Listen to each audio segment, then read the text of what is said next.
चलिए, तो राऊ के जमीनी सूरमा यानी कि मधु वर्मा हमारे बीच मौजूद है। कितना चुनौतीपूर्ण होगा? चुनौती नहीं है, राऊ विधानसभा के अंदर अब कोई चुनौती नहीं है। 4.5 साल से जो लगातार मैं एक कार्यकर्ता के रूप में अपने कार्यकर्ताओं के साथ अपने मतदाता के लिए काम कर रहा हूँ। निश्चित है कि मतलब अभी ऐतिहासिक मतलब इस विधानसभा में ये मतदाता और कार्यकर्ता चुनाव जिताएंगे, कोई चुनौती नहीं है। हम राऊ में देखते हैं कि पार्टी चुनाव लड़ती है, संगठन चुनाव लड़ता है, वहीं कांग्रेस से देखते हैं तो प्राइवेट लिमिटेड चलता है। जीतू पटवारी स्वयं चुनाव लड़ते हैं, पार्टी बहुत पीछे हो जाती है। बावजूद उसके मेरा तो कहना रिजल्ट अभी जब चुनाव होंगे ना, मुश्किल से 1 महीना है, और रिजल्ट कैसे आएंगे आप आश्चर्य करेंगे। मतलब आप लगातार सर्वे कर रहे हैं, घूम रहे हैं, कार्यकर्ताओं से मिल रहे हैं, जनता से भी रूबरू हो रहे हैं, मुद्दे समझ में आए कि आखिरकार राऊ की जनता चाहती क्या है? देखिए, राऊ की जनता जिस तरह से एक व्यक्ति को भूख लगती तो क्या लगता है, भोजन लगती, भोजन की आवश्यकता होती है। राऊ के मतदाता, राऊ की जनता एक ही चीज़ चाहती है, उसके क्षेत्र का विकास हो,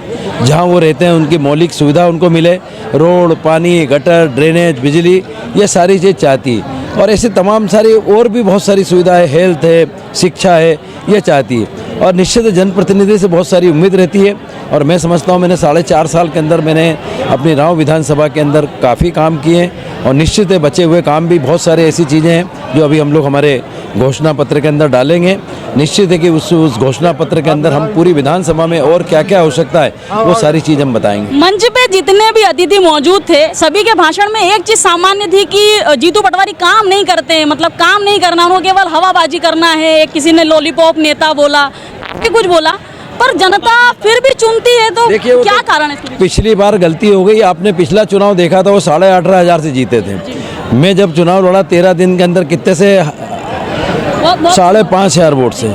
आज स्थिति ये कि कितने वोट से आ रहे हैं, मैं अभी रिकॉर्ड आपको ये 1 महीने बाद मिलेगा। जनता शहरी क्षेत्र की जो लीड होती है वो बहुत मायने रखती है, और कहीं ना कहीं क्षेत्रीय मतदाता जो है वो भाजपा के फेवर में मतदान करता भी है। क्या लगता है इस बार रिकॉर्ड मत रहेंगे शहरी क्षेत्र से? बिल्कुल रिकॉर्ड मत रहेंगे। हमारे 8 वार्ड हैं शहरी क्षेत्र के, 2.25 लाख मतदाता, करीब 1,30,000 मतदाता हमारे ग्रामीण के, 32 पंचायत के। निश्चित है कि ग्रामीण शहर दोनों इस बार भारतीय जनता पार्टी को ऐतिहासिक मतों से जिताएंगे। तो भैया, आपकी विधानसभा में नए मतदाता भी बहुत जुड़े हैं, और नवीन मतदाता कहीं ना कहीं माना जाता है कि भारतीय जनता पार्टी को फेवर करता है। क्या लगता है वो बदलेगा? देखिए, राऊ विधानसभा के अंदर करीब मैं समझता 60 से 65 हज़ार मतदाता 2000 जब मैं चुनाव लड़ा था 2018 के अंदर, तो राऊ विधानसभा के अंदर 2,87,000 मतदाता थे। आज 2,56,000 मतदाता यहाँ पे बढ़ गए। और ये सारी नई कॉलोनियाँ जो विकसित हो रही, बिचौली से लेके आपका नैनोद तक, निमोदी से लेके सिलिकॉन तक, ये सारे जितना शहरी क्षेत्र जो बढ़ा है, सारा विकसित एरिया बन रहा। तो यहाँ पर निश्चित है कि शहर से भी लोग यहाँ पर आए हैं जो पुरानी जगह पे रहते थे, और ऐसे बाहर से भी जो प्रदेश के अंदर उन लोगों ने भी यहाँ पर अपने मकान बनाए या रहने आए। तो ये मतदाता जो है शहरी मतदाता है, निश्चित है उसका फायदा भारतीय जनता पार्टी को मिलेगा। भाई, आपने कांग्रेस छोड़कर भाजपा का दामन थामा है, कारण क्या है? मैं बिंद सामाजिक संगठन का अध्यक्ष हूँ। हमारे पिता के तुल्य हैं, और इतना उम्र होने के बाद भी 5 साल हमने देखा, हारने के बाद कोई नहीं आता, लेकिन 5 साल कंटिन्यू लगे रहे गरीब के लिए, और सभी की समस्या घर में सुना है। इनसे प्रभावित होकर, और देश में भी बहुत सारे मुद्दे हैं अपने। राऊ में क्या नाम लिखते हैं? रामस्वरूप पांडे। मधु वर्मा के मामले में ऐसा बोला जाता है कि 365 दिन 24 घंटे काम करते हैं ऐसे। तो इसमें वर्मा भैया देखिए, रामस्वरूप पांडे ग्रुप आ गया है तो मधु वर्मा जी को कोई हरा नहीं सकता। कार्यकर्ताओं का बहुत बड़ा रोल होता है चुनाव जिताने के लिए, तो एक कार्यकर्ता भी हैं, साथ में समर्थक भी हैं। आप मधु वर्मा के कैसे देखते हैं? मैं बूथ अध्यक्ष भी 35 साल से हूँ, और मधु भैया के पहले चुनाव से पार्षद के जब से मैं साथ में हूँ, बाकी आज तक मधु भैया हमको नहीं भूले। मैं 62 साल की उम्र। 5 साल की सक्रियता कितना मायने रखती है? 5 साल लगातार जनता के बीच में हारने के बाद भी पूरे टाइम मैंने देखा है। मैं उनके घर भी जाता था तो 5-50 लोग गांव वाले भी आते थे। एक काम कोई बोला तो वो तुरंत, मतलब ऐसा नहीं कि आज देखूंगा, तुरंत वो सामने वालों को बुलवाते थे कि भाई इनका काम क्यों नहीं हुआ। तो ऐसे व्यक्ति के लिए यदि हम नहीं लगे तो यह हमारी मूर्खता है। बोला जाता है कि विकास नहीं होता है राऊ में, और विकास चाहिए, बावजूद उसके जीतू पटवारी को चुन लिया जाता है, फिर चुनाव जीत जाते हैं। ऐसा क्यों होता है आपकी जी? ऐसा हुआ है कि पिछली बार हमारे मधु भैया को बहुत कम समय मिला था, नहीं तो इंदौर की सबसे ज़्यादा विधानसभा सीट में राऊ जो और इस बार रिकॉर्ड बना रहे हैं हम लोग, जीत रहे हैं? कम से कम 1 लाख वोट से। जीतू पटवारी कोई चुनौती कार्यकर्ता है? नहीं, समर्थक है मधु मैं वर्मा? बीजेपी का कार्यकर्ता हूँ, अंतिम पंक्ति का कार्यकर्ता हूँ अंतिम मैं। पंक्ति का। जी। लगता है कि इस बार मधु वर्मा की 101% मधु भैया चुनाव जीत रहे हैं। पटवारी जी का किस तरह की तैयारी आपको लगता है इतनी मजबूत की भारतीय हाँ। कमल खिलाई रहूं? बिल्कुल, हमारे भाजपा का एक है जो संगठन के हम कार्यकर्ता है। हम लोगों ने बूथ स्तर पर, चाहे पन्ना प्रमुख हो, चाहे सचिव हो, बूथ स्तर पर हमने सब कुछ करा। और भैया, मधु भैया की जीत का आश्वासन हम मातृशक्ति देती हैं, क्योंकि कोरोना काल से लेकर मधु भैया आज तक मातृशक्ति के साथ हमारे साथ खड़े हैं। मैं हारने के बाद सक्रियता रखना, ऐसा बहुत कम नेतृत्व में देखा जाता है कि चुनाव हार जाने के बाद नेतृत्व जो है उसी तरीके से सक्रियता बनाए रखे। हाँ, ये है ना, 4.5 साल हो गए मधु भैया को, जिस तरह से मतलब 5000 वोट से हारने के बाद भी वो अपनी उम्मीद नहीं हारे हैं। जूदे तुलसी राम सिलावट चर्चा करते हैं। तुलसी भैया, आपके सामने नीरा सेतिया को टिकट दिया है, क्या लग रहा है, क्या माहौल है? लड़ाई प्रत्याशी से नहीं है, भारतीय जनता पार्टी का मुकाबला कांग्रेस से है। ये हमारे लिए प्रत्याशी कौन है ये महत्वपूर्ण नहीं है, हमको हमारी लड़ाई कांग्रेस से लड़ना है, क्योंकि मुझे याद है कांग्रेस से मुझसे अच्छा कोई नहीं जानता।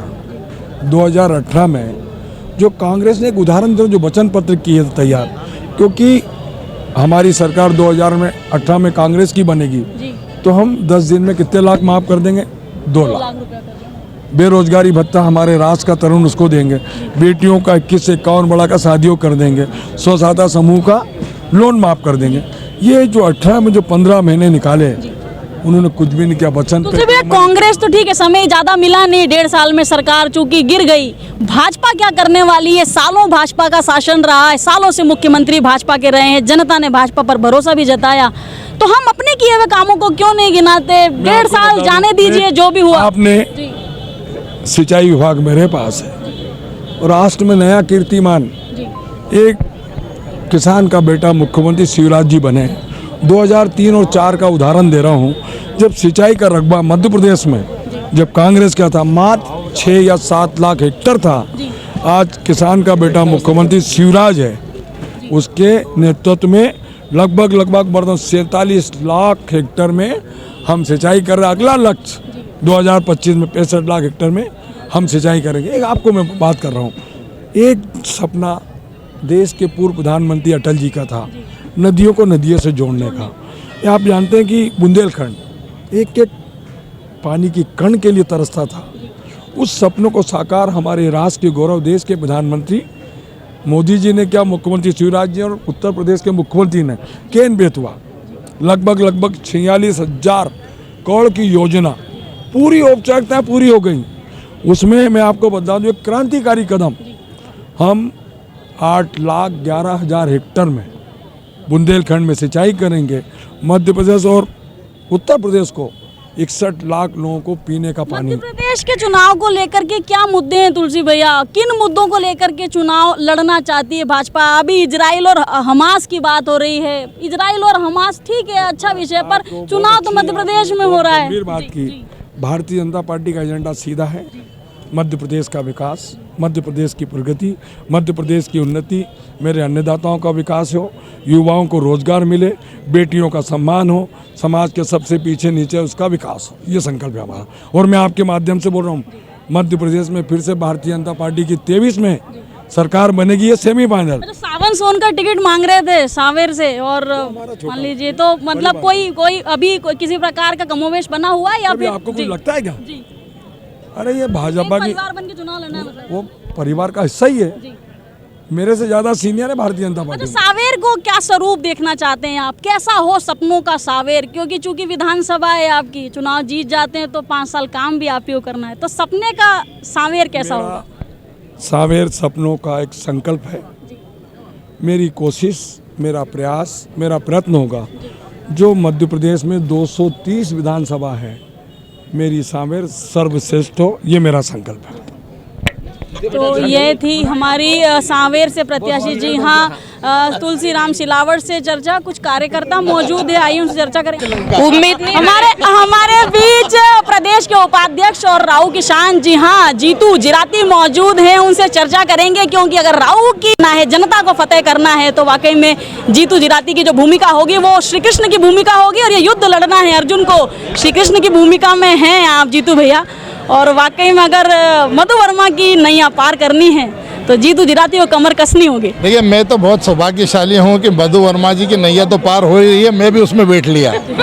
इस बार प्रचंड बहुमत से भारतीय जनता पार्टी की विजयश्री है। आप मेरी छोटी बहन प्रियंका यहाँ पर देख रही हैं, जिस तरह का हुजूम है लोगों का, जिस तरह का उत्साह है, जैसे पर्व जैसा मन रहा है, ऐसा लग रहा है कि दिवाली आज ही भारतीय जनता पार्टी के कार्यकर्ताओं के बीच में हो गई है। कैलाश विजयवर्गीय को टिकट देने का एक मात्र बड़ा कारण ये भी है कि कैलाश जी भले एक विधानसभा से चुनाव लड़ रहे हैं परंतु दसों दिशाओं में उनकी आंखें फैली हुई हैं और तमाम सीटों पर उनकी नजरें पैनी रूप से बनी हुई है, तो लगता है कि बेनिफिट होगा उसका। निश्चित रूप से कैलाश जी हों, चाहे नरेंद्र सिंह तोमर जी हों, चाहे प्रहलाद पटेल जी हों, चाहे फग्गन सिंह कुलस्ते जी हों, चाहे राकेश सिंह जी हों, ये जो भारतीय जनता पार्टी के हमारे बड़े चेहरे हैं मध्य प्रदेश में उतरे हैं, तो ये ऐसे उतरे हैं जैसे भगवान ने दसों दिशाओं में कुछ आशीर्वाद जैसा दिया है।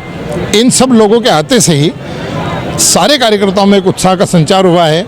मैं पिछले 4 बार से इस विधानसभा को देख रहा हूँ, जितना प्रचंड उत्साह इस बार देखने को मिल रहा है वो अद्भुत और अद्वितीय है। कैलाश जी के होने से, शिवराज जी के होने से, नरेंद्र सिंह जी के होने से, नरेंद्र मोदी जी के होने से, चारों तरफ एकदम देखिए क्या है कि पहला डोज तो जो लगा था कोविड का वो हमारी जान बचे इसलिए लगा था, दूसरा इसलिए कि हम जीवन भर जिंदा रहे इसलिए वो, तो ये 100% ये बूस्टर डोज ही है और ये कार्यकर्ताओं में उत्साह उमंग भरने का काम किया है।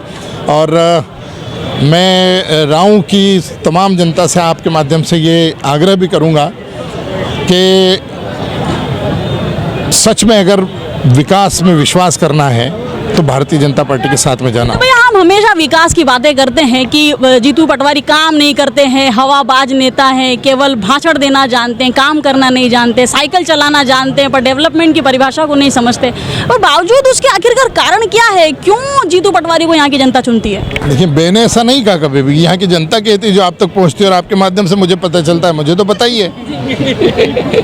देखिए, कई बार ऐसा होता है कि मैं आपको एक बार बहला सकता हूँ, दूसरी बार फुसला सकता हूँ, लेकिन तीसरी बार जब आपके पास जाऊँगा तो आप भी ये कहेंगे कि जीतू जिराते तू बेटा यहाँ से निकल ले, क्योंकि तू अगर 4 रोटी खाता है तो 2 तो मैं भी खाती हूँ। हम भरोसे में लेके अगर किसी को मारते हैं तो फिर ईश्वर भी हमारे साथ नहीं होता है। मतलब एक तरफ मधु वर्मा की सक्रियता है पिछले 4.5 सालों की और एक तरफ आप कह रहे हैं कि छल कपट की राजनीति करते हैं जीतू पटवारी, तो इस बार दुकान मंगल है आप कह रहे हैं? 100% पूरे प्रदेश में कांग्रेस की दुकान मंगल है, सिर्फ यहाँ नहीं, यहाँ तो ये कांग्रेस को वोट लोग देंगे क्यों ये बताइए। मैं तो आपसे आपके माध्यम से बात करता हूँ कि जो भी वोटर्स कांग्रेस को वोट दे रहा हो अगर, तो जरा वो स्वयं में आत्म आकलन करें कि कांग्रेस को वोट देना क्यों इस देश में, इस प्रदेश में क्यों कांग्रेस को वोट देना, इस विधानसभा में कांग्रेस को वोट क्यों देना, जरा वो आत्म आकलन करें। क्या कांग्रेस के पार्षद है जिन्होंने उनके क्षेत्रों में काम किया है? क्या कांग्रेस का सरपंच है जिसने इस प्रदेश में विकास किया है? क्या कांग्रेस का विधायक ने कुछ काम किया है? क्या कांग्रेस के 15 महीने की सरकार के मुख्यमंत्री ने जो झूठे वचन किए थे उन पर एक पर भी अमल किया है? एक तरफ उन लोगों के 50 साल के और 60 साल के धोखे हैं और 9 साल में भारतीय जनता पार्टी के मौके हैं। भारतीय जनता पार्टी ने चाहे देश हो चाहे प्रदेश हो, जिस स्तर पर भारत खड़ा हुआ है, पूरी दुनिया में स्वाभिमान का डंका बजता है। पूरी दुनिया में सिर्फ भारत में भारत माता की जय जयकार नहीं हो रही है, अपितु पूरी दुनिया में भारत माता की जय जयकार हो रही है। आप देखिए किस किस तरह की घटना हो रही है। अभी का ताज़ा उदाहरण अगर हम लोग लेंगे तो इजराइल का जो हम लोग अगर केस देखेंगे, पूरी दुनिया के जितने सभ्य देश हैं, जो सभ्य समाज है, वो पूरा सब इजराइल के साथ में खड़ा हुआ है। उनके साथ में कौन खड़े हुए हैं? वो आतंकवादी देश जिनका उसके साथ में खड़ा है। और दुख इस बात भारत का विपक्ष उनके साथ में खड़ा है पहली फुर्सत में। भाई पूरी दुनिया से हम आतंकवाद का खात्मा चाहते हैं, पीसफुल पूरी दुनिया होना चाहिए, पूरी दुनिया हमारा परिवार, इस बात को हम कहते हैं और जीते हैं। और तत्काल 1 घंटे के अंदर नरेंद्र मोदी जी ने, मतलब इस देश के प्रधानमंत्री ने, मतलब भारत ने अपना समर्थन इजराइल के साथ में किया कि हमारे जैसे खतरनाक आतंकवादियों को ढेर कर देना चाहिए, हम इनके साथ में खड़े हैं। उसी देश का दुर्भाग्य देखिए, किसी भी तरह की प्रियंका चर्चा इजराइल में नहीं हुई। देखिए आप दुर्भाग्य देखिए कि किसी भी तरह की चर्चा, अगर युद्ध हो रहा है पक्ष है ना विपक्ष है, वहाँ के प्रधानमंत्री, वहाँ के राष्ट्रपति, सब लोगों ने वर्दी पहनी और अपने देश को बचाने की बात करती, वहाँ कोई बहस नहीं है। लेकिन इस भारत का दुर्भाग्य देखिए कि सीधी सीधी उनके साथ में खड़ा होना चाहिए। इस देश में विपक्ष आतंकवाद के लिए, आतंकवाद के बढ़ावे के लिए, आतंकवाद के समर्थन के लिए बहस कर रहा है और वो इस देश का विपक्ष है। ये दुर्भाग्य है इस देश का।